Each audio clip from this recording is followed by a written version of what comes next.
Honourable Speaker, I present the budget for 2023-2024. This is the first budget in Amrit Kal. This budget hopes to build on the foundation laid in the previous budget and the blueprint drawn for India at 100. We envision a prosperous and inclusive India in which the fruits of development will reach all sections and citizens, especially our youth, women, farmers, OBCs, scheduled castes and scheduled tribes. In the 75th year of our independence, the world has recognized the Indian economy as a bright star. Our current year's economic growth is estimated to be at 7%. It is notable that this is the highest among all the major economies. This is in spite of the massive slowdown globally caused by COVID-19 and the war. The Indian economy is therefore on the right track and despite a time of challenges, heading towards a bright future. Today, as Indians stand with their head held high and the world appreciates India's achievements and successes, we are sure that elders who had fought for India's independence will, with joy, bless us in our endeavours going forward as well. Our focus on wide-ranging reforms and sound policies implemented through Sabka Prayas, resulting in Jan Bhagidari and targeted support to those in need, helped us perform well in trying times. India's rising global profile is because of the several accomplishments. Unique world-class digital public infrastructure, example, Aadhaar, CoWIN and UPI. COVID vaccination drive in unparalleled scale and speed. Proactive role in frontier areas such as achieving the climate-related goals, Mission Life and National Hydrogen Mission. During the COVID-19 pandemic, we ensured that no one goes to bed hungry with a scheme to supply free food grains to over 80 crore persons for 28 months. Continuing our commitment to ensure food and nutritional security, we are implementing from 1st January 2023 a scheme to supply free food grain to all Antyodaya and priority households for the next 1 year. Under PM Garib Kalyan Anna Yojana, the entire expenditure of about 2 lakh crore will be borne by the central government. In these times of global challenges, the G20 presidency gives us a unique opportunity to strengthen India's role in the world economic order. With the theme of Vasudhaiva Kutumbakam, we are steering an ambitious, people-centric agenda to address global challenges and to facilitate sustainable economic development. The government's efforts since 2014 have ensured for all citizens a better quality of life and life of dignity. The per capita income has more than doubled to 1.97 lakh rupees. In these 9 years, the Indian economy has increased in size from being 10th to 5th largest in the world. We have significantly improved our position as well as a well-governed and innovative country with a conducive environment for business as reflected in several global indices. we have made a significant progress in many sustainable development goals. The economy has become a lot more formalized, as reflected in the EPFO membership, more than doubling to 27 crore, and rupees 7,400 crore digital payments of 126 lakh crore rupees through UPI in 2022. The efficient implementation of many schemes with universalization of targeted benefits has resulted in inclusive development. Some of the schemes are 11.7 crore household toilets under Swachh Bharat mission, which is achieved, 9.6 crore LPG connections under Ujjwala, 220 crore COVID vaccination of 102 crore persons, 47.8 crore PM Jan Dhan bank accounts,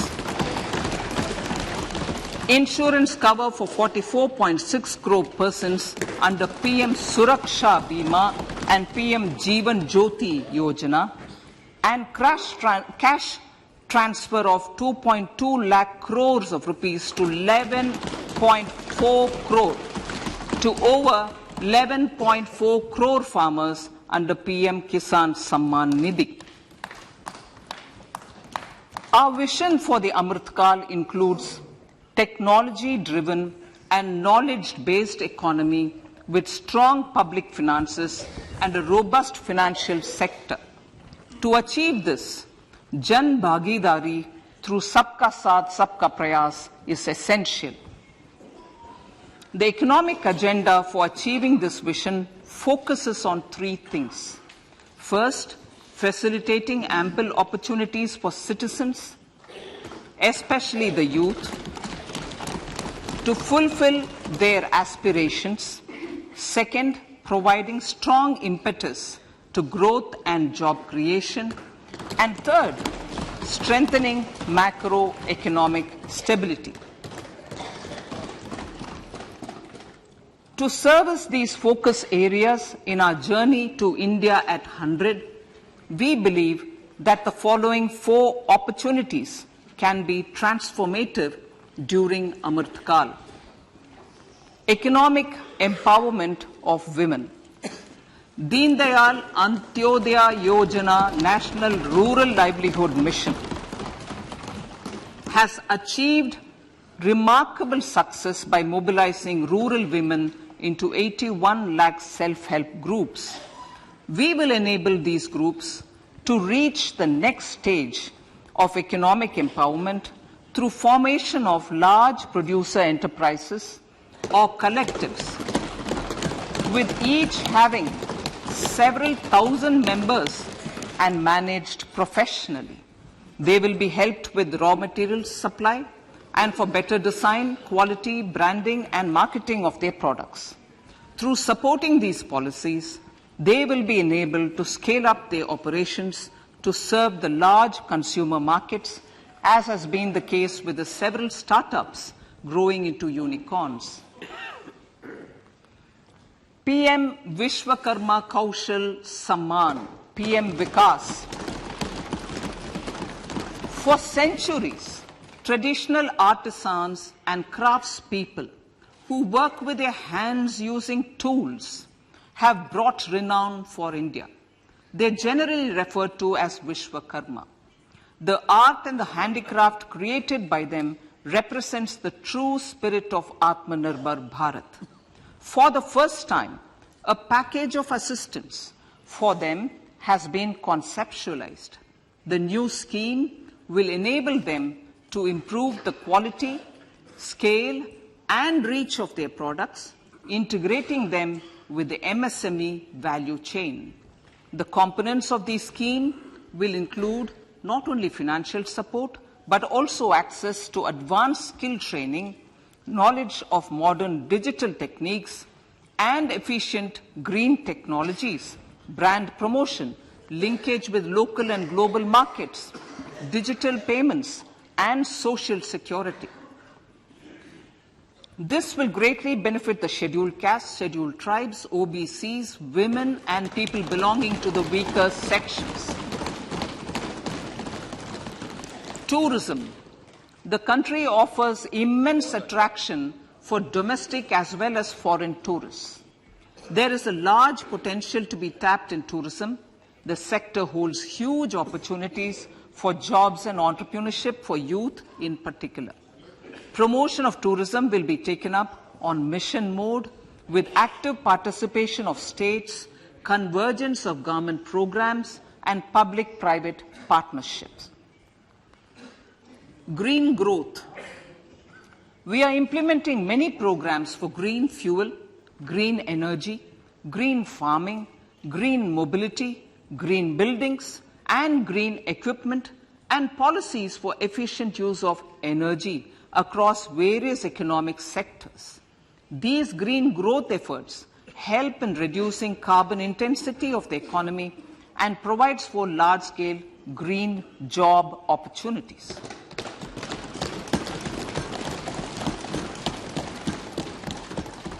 Priorities of this budget.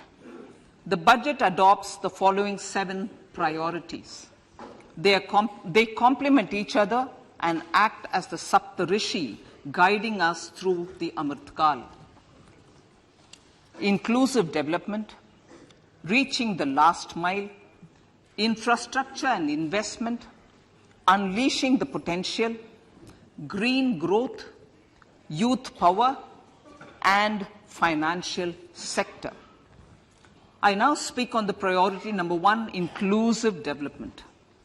The government's philosophy of Sabka Saath, Sabka Vikas has facilitated inclusive development covering in specific farmers, women, youth, OBCs, scheduled castes, scheduled tribes, Divyangjan, and economically weaker sections, and overall priority for the underprivileged. Vanchiton ko variyata.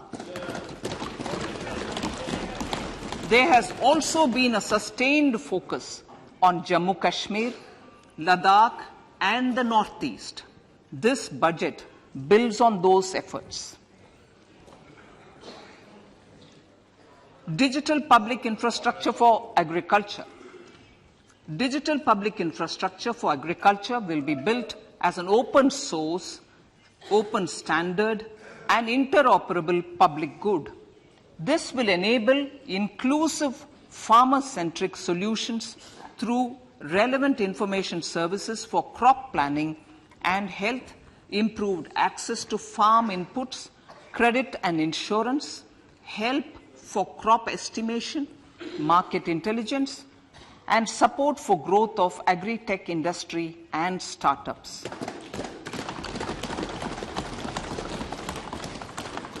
An agriculture accelerator fund. An agriculture accelerator fund will be set up to encourage agri-startups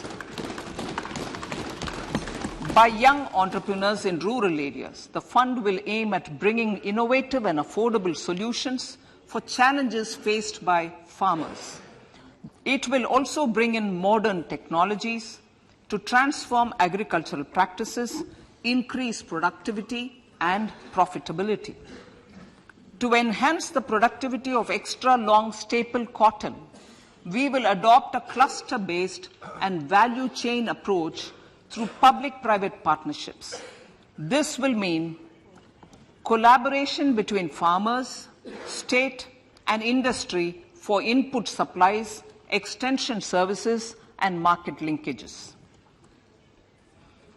We will launch an Atmanirbhar Clean Plant program to boost availability of disease-free, quality planting material for high-value horticultural crops at an outlay of 2,200 crores. Global hub for millets, which are Sri Anna. India is the forefront.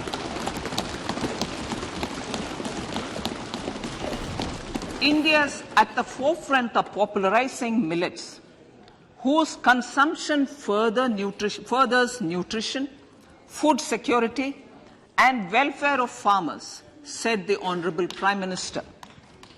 We are the largest producer and second largest exporter of Sri Anna in the world.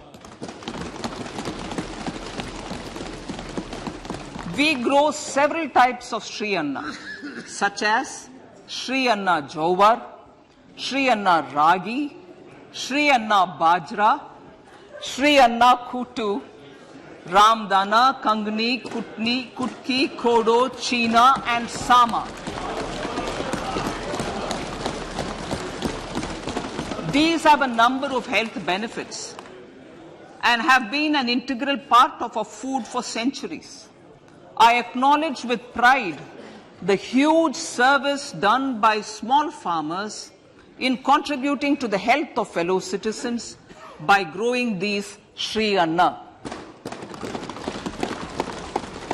Now, to make India a global hub for Sri Anna, the Indian Institute of Millet Research, ideally Indian Institute of the Sri Anna Research, Hyderabad, will be supported as the Center of Excellence for sharing best practices, research and technologies at the international level. The agricultural credit target will be increased to 20 lakh crores with focus on animal husbandry, dairy and fisheries.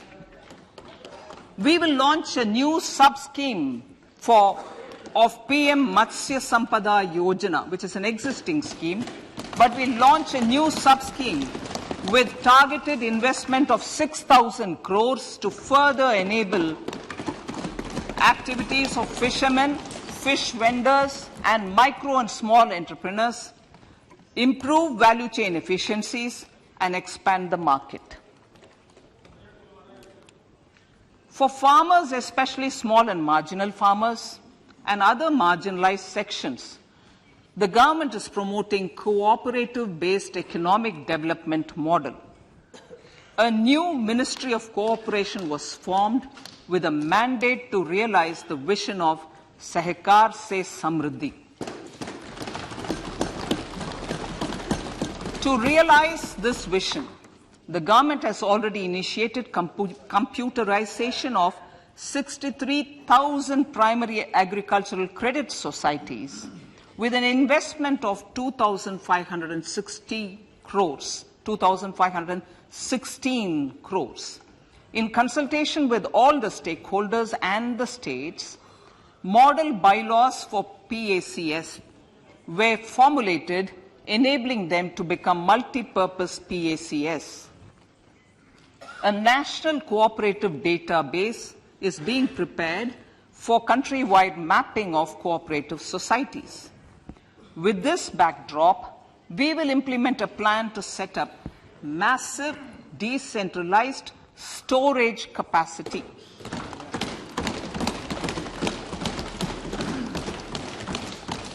This will help farmers store their produce and realize remunerative prices through sale at appropriate times. The government will also facilitate setting up of a large number of multi-purpose cooperative societies, primary fisheries societies, and dairy cooperative societies in uncovered panchayat and villages in the next 5 years.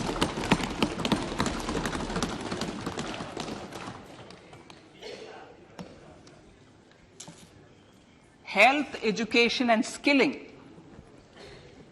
157 new nursing colleges will be established in co-location with the existing 157 medical colleges established since 2014. A mission to eliminate sickle cell anemia by 2047 will be launched. It will entail awareness creation, universal screening of 7 crore people in the age group of 0 to 40 years in affected tribal areas, and counseling through collaborative efforts of central ministries and state governments. Facilities in select ICMR labs, Indian Council for Medical Research Labs, will be made available for research by public and private medical college faculty and private sector R&D teams for encouraging collaborative research and innovation. A new program to promote research and innovation in pharmaceuticals will be taken up through centers of excellence. We shall also encourage industry to invest in research and development in specific priority areas. Dedicated multidisciplinary courses for medical devices will be supported in existing institutions to ensure availability of skilled manpower for futuristic medical technologies, high-end manufacturing, and research. Teachers' training. Teachers' training will be re-envisioned through innovative pedagogy, curriculum transaction, continuous professional development, dipstick surveys, and ICT implementation. The District Institute of Education and Training will be developed as vibrant institutes of excellence for this purpose.